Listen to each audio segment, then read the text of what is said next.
bonjour à toutes et à tous, c'est Kara, j'espère que vous allez bien. Bienvenue dans cette première vidéo officielle, première vidéo qui est donc l'interview de Adibou, un des commentateurs français de l'Overwatch League. Alors, le sang de la veine, comme on pourrait l'appeler, sans mauvais jeu de mots, mais surtout une personne en or dédiée à la communauté française Overwatch. Alors, je vous laisse la suite. Bonjour Adibou, comment ça va ? Bah écoute, ça va très bien. J'ai hâte de répondre à tes questions pour le coup. On est voilà le lendemain de Noël, donc je suis remis de toutes les fêtes de Noël. Donc je suis chaud max là, je peux répondre tranquillou à tes questions.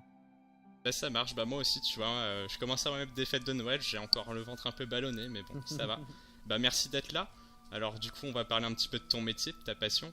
Alors tout d'abord, est-ce que tu pourrais nous expliquer donc quel est ton métier et nous donner les raisons qui t'ont poussé à l'exercer ?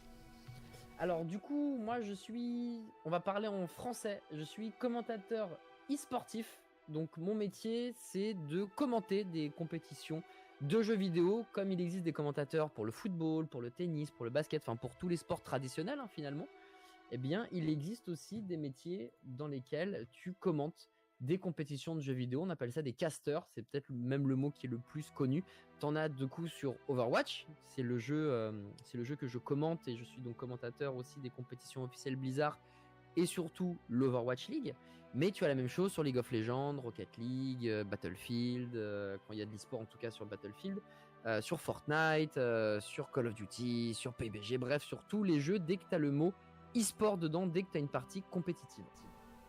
Alors effectivement, puis donc toi tu es commentateur de l'Overwatch League, donc Overwatch c'est un jeu qui est quand même assez compliqué à regarder, puis surtout à commenter je dirais.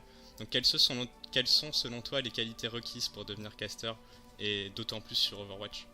Alors de manière globale, si tu veux être commentateur, il y a effectivement certains points forts que tu dois maîtriser ou que tu dois avoir dans ta besace. Il faut déjà ne pas avoir peur de parler.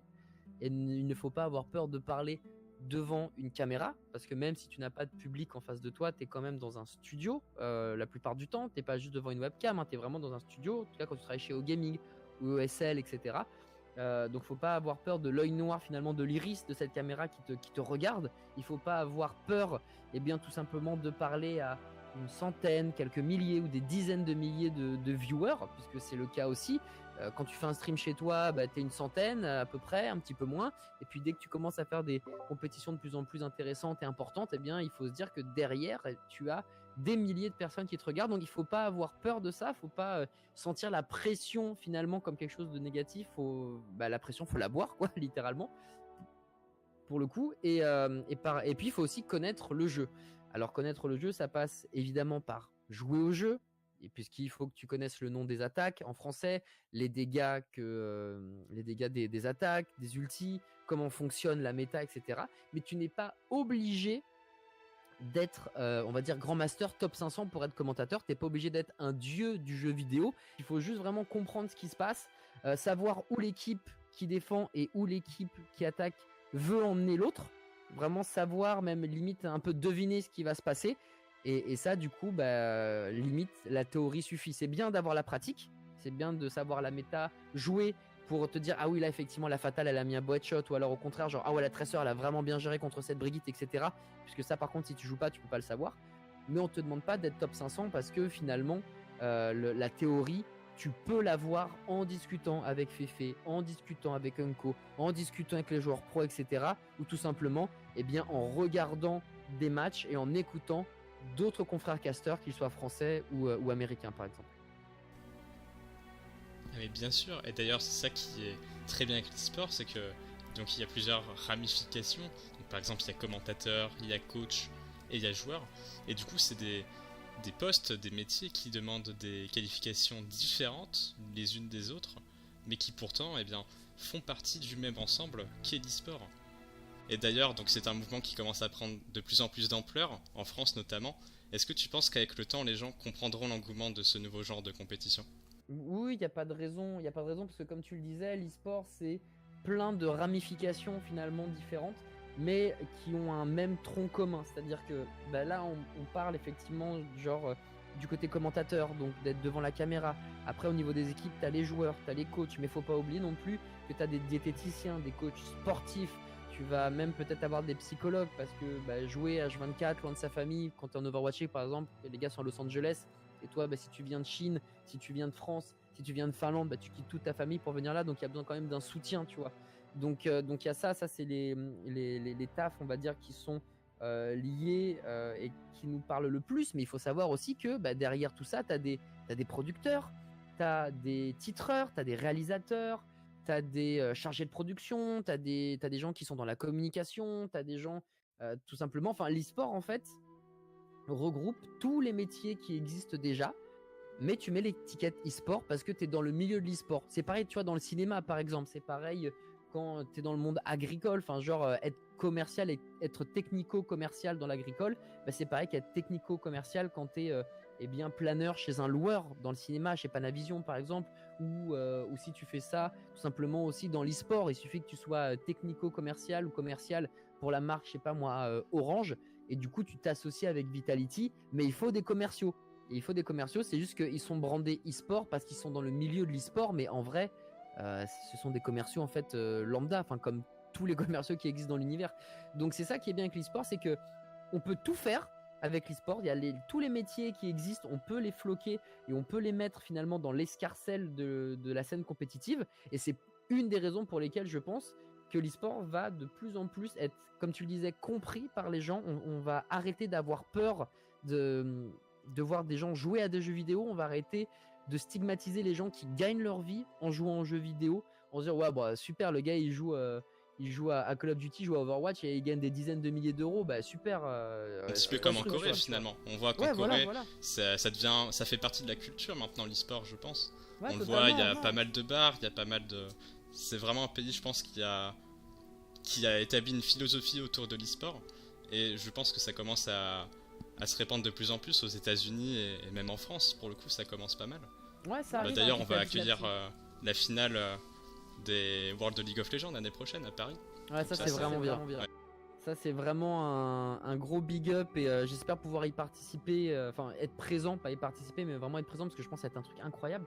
Mais effectivement, genre un jour l'e-sport sera étatique en France, c'est le cas déjà en Corée. L'État du coup gère totalement ce qui se passe, etc. Et c'est bien que ça se passe comme ça. C'est bien parce que les gens n'ont plus peur, ils connaissent, ils comprennent. Et puis l'e-sport va aussi devenir de plus en plus commun pour nous. La génération, c'est celle qui existe maintenant, et cette génération va porter finalement ses fruits par rapport à ça. Mais quand elle va avoir des enfants, cette génération, et que la prochaine arrivera, elle sera déjà totalement à l'aise avec les jeux vidéo, elle sera totalement à l'aise avec la nouvelle technologie, et elle sera totalement à l'aise avec l'e-sport. C'est-à-dire qu'on pourra regarder une après-midi d'Overwatch League comme on pourrait regarder une après-midi de football américain ou de basket ou de Ligue des Champions. Et c'est juste le temps qui fait en sorte que toutes les personnes qui ont peur, qui ne veulent pas comprendre et qui restent campées sur leur position et qui sont très réactionnaires, ces personnes-là vont au fur et à mesure ne plus être présentes. Et du coup, tu laisses la place à des gens qui, eux, sont plus ouverts d'esprit. Et c'est pour ça que l'e-sport, là, ça reste encore une bulle spéculative. On ne sait pas trop ce que ça va donner. Tout le monde est en train d'investir des milliers, des millions d'euros à droite, à gauche, etc. On a encore vu là des Indiens investir pour 20 millions d'euros chez la Team Vitality. Mais en vrai, genre plus ça va avancer et plus ça sera totalement logique et normal de voir ce genre d'investissement. Donc l'e-sport ne peut que grandir dans les années à venir, selon moi. Alors, d'ailleurs, donc l'Overwatch League, tu en as parlé tout à l'heure. Donc, pour ceux qui ne connaissent pas, c'est la plus grande des compétitions sur Overwatch, qui s'établit sur plusieurs mois. Et donc, toi, tu fais partie de ce casting de l'Overwatch League. Est-ce que tu es prêt à réitérer l'expérience en février prochain ? Ah oui, je suis plus que prêt. J'attends, mais avec une impatience incroyable, que la saison reprenne, parce que comme les commentateurs de sport traditionnel, quand il n'y a pas de match, il n'y a pas de compétition, je ne travaille pas. J'ai pas d'autre boulot en fait. Je vis uniquement du commentaire de l'Overwatch League. Donc ouais, je suis impatient que ça recommence. C'est peut-être une des difficultés de ton métier pour le coup, parce que j'imagine, là c'est pour ça que tu t'es lancé notamment dans le streaming assez récemment. C'est aussi peut-être pour essayer de subvenir un peu à tes besoins par le streaming. Oui, totalement. En fait, le truc, c'est que, alors, le streaming, je vais pas te le cacher, c'est pas ce qui me fait vivre, hein, pour être totalement transparent avec toi. Je gagne moins d'une centaine d'euros, donc c'est pas ça qui me fait vivre, hein, très clairement. Mais c'est juste que quand la ligue n'est pas là, moi n'étant pas un créateur de contenu, n'étant pas youtubeur, il faut que je reste en vie.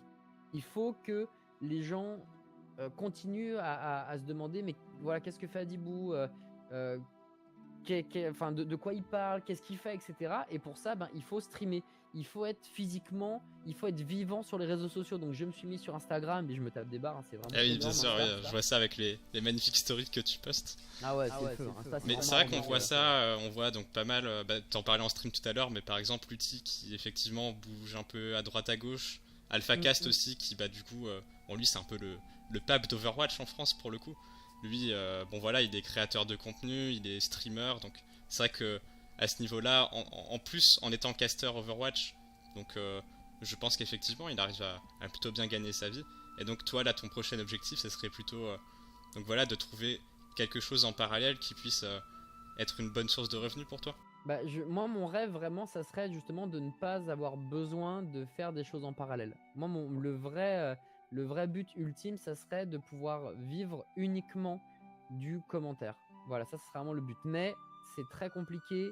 Quand il y a de l'Overwatch League, on gagne notre vie correctement, donc c'est cool. Mais on ne la gagne pas suffisamment pour compenser quand il n'y a pas d'Overwatch League. Donc du coup, moi, mon rêve, ça serait soit d'avoir un contrat avec Blizzard qui me permettrait, pourquoi pas, de commenter d'autres jeux Blizzard. Ça serait vraiment plutôt cool. Soit, comme tu le disais, de trouver soit un nouveau jeu à commenter, soit de percer dans le streaming. Enfin voilà, trouver une autre solution qui permettrait tout simplement de vivre toute l'année de ma passion. Et après, comme je le dis à tout le monde, à tous les producteurs, etc., genre, moi, je suis pas fermé déjà d'une Overwatch, je peux faire d'autres jeux, mais sinon, je peux aussi être un animateur, pas forcément un commentateur, mais animer une soirée de jeux vidéo lambda, un peu comme le fait Lutti par exemple quand il ne commande pas et qu'il est juste animateur. Ça, c'est quelque chose que je peux faire aussi. Mais ça, pour le coup, pour avoir la confiance de ces gens-là, qu'est-ce qu'il faut ? Il faut être vivant. Il faut être vivant sur les réseaux sociaux. Il faut avoir beaucoup de followers sur Twitter. Il faut avoir beaucoup de followers sur Insta. Il faut faire des impressions, etc. Il faut faire du reach, comme on dit. Et ça, ça vient uniquement avec le temps et en faisant des choses. Donc c'est pour ça, là, cette année, c'est vraiment l'année où je vais m'arracher pour faire le maximum de choses et en plus me donner à fond pour l'Overwatch League. Donc c'est une année qui va être très intense 2019 pour moi. Mais bien sûr, mais d'ailleurs l'Overwatch League, parce que c'est vrai que cette saison 1, donc pour vous en tant que caster français, était assez compliqué parce que le rythme était vous étiez en train de commenter la nuit du coup, puisque les matchs se déroulaient aux heures américaines, donc le rythme était assez compliqué. Mais Nate Lancer, le commissaire de l'Overwatch League, il a changé un petit peu l'emploi du temps du coup de ces matchs là. Et donc notamment on voit que les matchs de la nouvelle équipe Paris Eternal, ils sont beaucoup évidemment ils seront diffusables en heure européenne, donc ça va sûrement faciliter votre travail. Le truc c'est que oui, ça va faciliter notre travail, on va faire plus de vues, il y a plus de gens qui seront du coup intéressés je pense par l'Overwatch League, surtout que ça sera le week-end, donc ça c'est tout bénef pour nous. Après en termes de rythme de vie, c'est plus compliqué parce que notre rythme de vie effectivement l'année dernière c'était 3 jours la nuit, donc 1h du matin, 7h du matin, et un jour en semi-nocturne c'était de 22h à 5h, quelque chose comme ça. Et là cette année on va faire 1h, 7h la nuit du jeudi et du vendredi, et on va faire 21h samedi et dimanche. Donc du coup en termes d'impact physique c'est beaucoup plus compliqué pour nous parce que notre corps il va pas comprendre pourquoi on fait 3 jours de repos à des horaires normaux, puis 2 jours on vit la nuit, puis après avoir 2 jours où on a vécu la nuit, 2 jours où on vit à un rythme à moitié à moitié coupé. Donc en vrai pour notre organisme cette année elle est beaucoup plus difficile que l'année dernière, mais normalement ça va intéresser plus de gens, on va faire plus de vues, donc en termes de contenu c'est plus intéressant pour nous. Je pense d'ailleurs, pour une saison inaugurale, l'Overwatch League elle a été pleine de surprises, pleine de rebondissements. Quelles ont été tes impressions sur cette saison pour le coup ? C'était une très bonne saison, honnêtement je m'attendais pas à ce que ce soit aussi spectacle l'Overwatch League saison 1. Ça a vraiment été très carré, moi j'adore en fait tout ce qui est format de franchise à la NBA, à la NFL et tout. Donc moi j'étais vraiment très content déjà de voir comment ça allait se dérouler. Après c'est perfectible, il y a des choses qui sont améliorées, genre les shows finaux. Genre le fait qu'il y ait DJ Khaled tout seul et tout, non, faut faire un vrai show, tu vois. Faut faire un vrai show son et lumière. Genre c'est bien d'être sobre et tout, mais à un moment non, il faut que ça pète, faut que ça soit à l'américaine, faut que ça envoie du lourd, donc ça a amélioré. Le fait de changer, on va dire les règles du jeu le format du quad map, etc. au fur et à mesure de la saison, ça pareil, il faut plus le faire. Le fait que ça soit obscur pour changer les joueurs, le mercato, etc. C'est pareil, non, il faut que ça soit carré, il faut que ça soit ferme, il faut que ça soit définitif. Donc la saison 1, c'était le laboratoire. Donc on pardonne toutes ces petites choses, on va dire ces petits couacs, parce que c'était une grande première aussi pour Blizzard et même pour le monde de l'e-sport de manière générale. Donc c'est pas grave, on a fait ce qu'on a pu, enfin Blizzard a fait ce qu'il a pu et c'était quand même très très bien. Donc là la saison 2, c'est la saison où on va confirmer, où j'espère au niveau des règles ça sera plus carré, au niveau des amendes il y aura des amendes, et au niveau du show, eh bien on aura des vrais spectacles son et lumière qui pourront envoyer vraiment la max et qu'on ne soit pas entre guillemets jaloux de ce qui s'est passé par exemple sur League of Legends, où il faut le dire, ce qu'ils ont fait c'était genre hallucinant, mais vraiment hallucinant. Et nous à côté en Overwatch League on est là en mode ah ouais ça fait un peu pitié en fait, DJ Khaled tout seul. Donc voilà, des petites choses à améliorer, rien de dramatique en soi, hein, mais c'est perfectible. Et donc toi, petite anecdote, donc pour la saison 1 tu supportais beaucoup Los Angeles Gladiators, mais du coup avec l'arrivée de l'équipe de Paris, est-ce qu'il n'y aurait pas un petit retournement de veste? Bah si, mais ça tout le monde le sait, à partir du moment où Paris a été annoncé, j'ai retiré ma veste des Gladiators et j'ai filé la chemise des Paris Eternals, là, très clairement là-dessus, il n'y a aucun souci, je le vis très très bien. Et évidemment, genre, je soutiens à 1000% Paris. Alors j'aime toujours les Gladiators, les matchs qui seront le plus palpitants pour moi à regarder ou à commenter, eh bien ça sera évidemment Paris Eternal contre Los Angeles Gladiators. Ça c'est vraiment le match où j'aurai aucun, on va dire, chouchou, aucun favori. Là je vais vraiment regarder pour le plaisir de regarder. Mais à côté de ça, non, j'espère très sincèrement que Paris va pouvoir terminer au moins dans les playoffs. Moi je vois bien un top 4 pour Paris. Je pense que l'équipe a totalement les capacités de le faire. Moi je pense qu'ils ont un encadrement qui est quand même relativement structuré. Puis aussi des joueurs... Bon voilà, je pense qu'on ne les présente pas. On a des joueurs comme Soon, comme Ben Best qui ont été hyper impressionnants même dernièrement.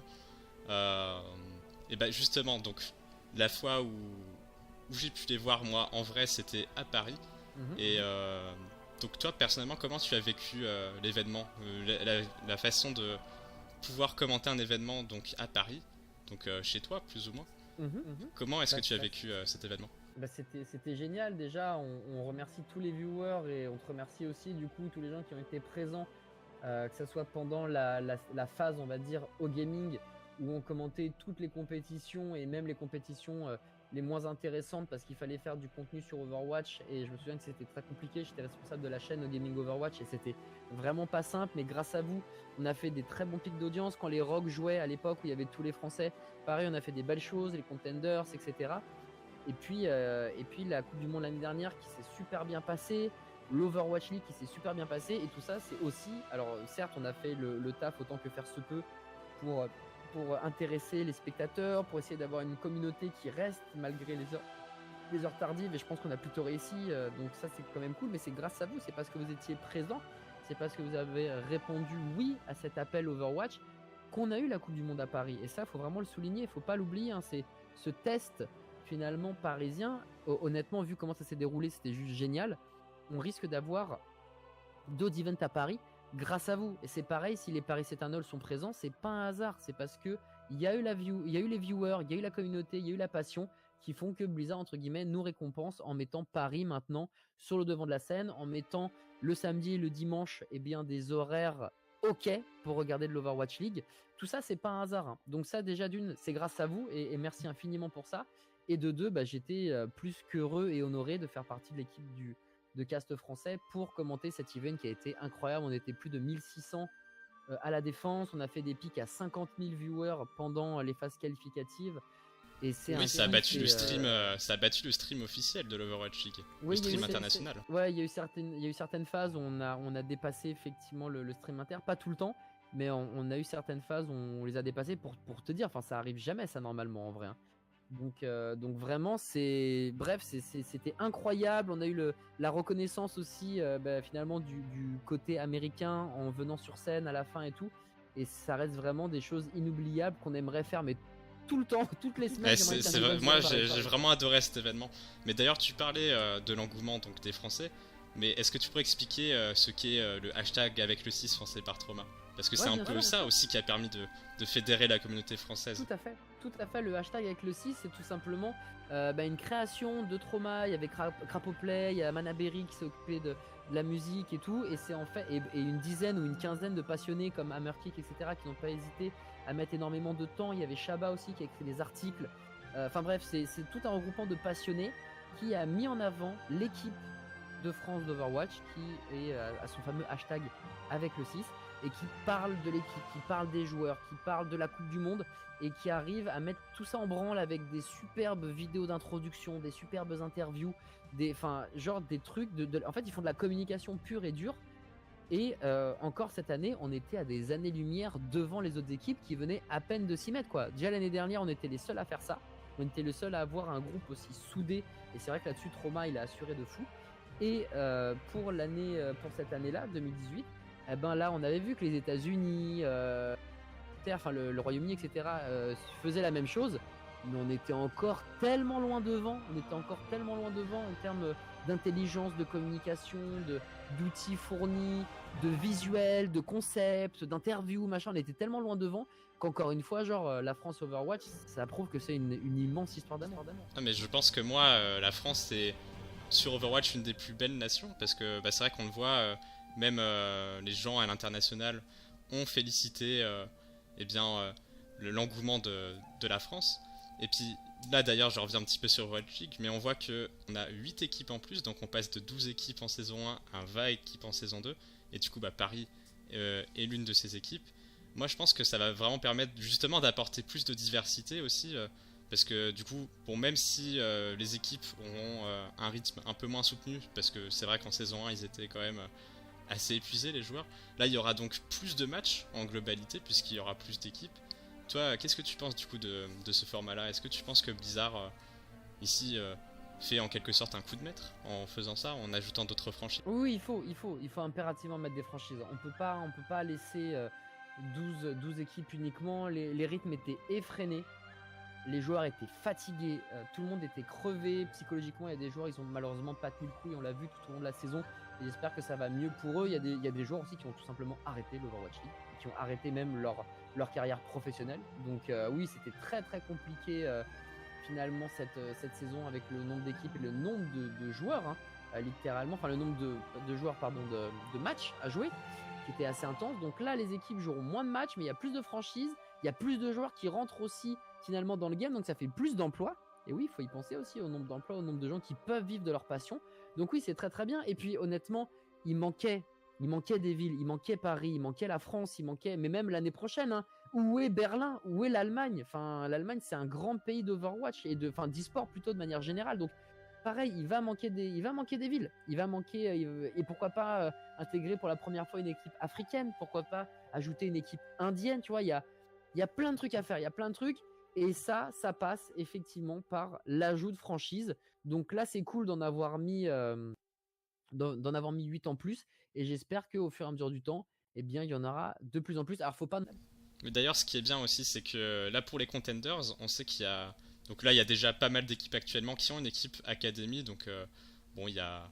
Et justement, il y a peut-être une équipe Académie Paris, de ce que j'ai entendu, Oui, qui pourrait se monter. apparemment, il y a une équipe Académie parisienne qui va se faire. Alors, je connais pas le nom, etc. J'ai ouï dire que c'était le cas. Apparemment, c'est même officialisé. Mais je préfère pas, je suis pas sûr à 200%. J'ai pas demandé à Fefe, etc. Donc, je préfère pas vendre la peau de l'ours avant de l'avoir tué. Moi, pour le coup, j'avais plutôt bien aimé la saison 2 des Contenders. Évidemment, on avait eu une finale riche en émotions avec Eagle Gaming à Paris. Oui. Moi, j'avais vraiment bien aimé. Enfin, pour le coup, j'étais pas sur place parce que j'étais pas encore arrivé à Paris. Mais bon, vous au cast, vous avez réussi à retransmettre un petit peu l'émotion qu'il y avait sur place. Toi, tu l'as très bien fait d'ailleurs parce que t'as lâché la petite larmiche. Ah ouais, Ouais, non, moi, j'ai vraiment trouvé ce moment magnifique. C'est vrai que Hip d'ailleurs, c'est un joueur que j'avais rencontré aussi à Paris, qui est très ouvert, très sympa. Moi, je le trouve vraiment génial ce type. Et c'est vrai que pour le coup, j'espère de tout cœur que cette scène arrivera à évoluer. Arrêter les questions sérieuses parce qu'on arrive bientôt à la fin de l'interview. Et donc bon voilà, c'est une petite question anecdote. Bon, parce que moi aussi je m'appelle Julien et j'ai l'impression qu'on partage un trait commun puisque moi aussi quand je rigole, j'ai une veine qui apparaît sur le front. Donc est-ce que tu penses que c'est un trait commun à tous les Juliens d'avoir une veine sur le front quand on rigole? Alors la veine supratrochléaire, je pense pas que ça soit une exclue des Juliens, mais en tout cas, sache qu'effectivement avec ce prénom-là, de grandes choses te sont prédestinées. Ah bah Harry Potter, mon Clara. évidemment. Harry Potter. Évidemment. Ah non, il était, La il veine était vraiment légendaire. génial d'ailleurs cet événement. Vraiment génial. Oh, c'est bien tapé des barres. Content que ça t'ait plu. Nous, on Bah s'est oui, vraiment moi c'est régalé. c'est vrai que pour le coup j'ai bien aimé. Bah, puis déjà au niveau du scénario, j'ai vraiment trouvé que c'était très très drôle et très bien mené. Ouais. Et puis bah, pour le coup, le quatuor de Caster c'était exceptionnel quoi. Ouais, C'était c'est vrai que c'était cool. ouais. C'était un très très bon moment, totalement. Mm. Non, c'était des bonnes barres de rire. Bon, et bien du coup, sur ce, donc on va clôturer cette interview. Merci beaucoup, Adibou. Et puis je te dis à bientôt. Merci à toi en tout cas pour l'interview, c'était très très cool. Passe de très bonnes fins de fête et surtout des belles résolutions pour 2019. Et bah, bien sûr, toi aussi. Je vous remercie d'avoir suivi cette première vidéo. Alors, j'ai hâte de vous lire, hâte de lire les commentaires et d'avoir votre avis sur ce type de contenu. Jusque-là, portez-vous bien, passez de très bonnes fêtes de fin d'année et je vous dis à bientôt.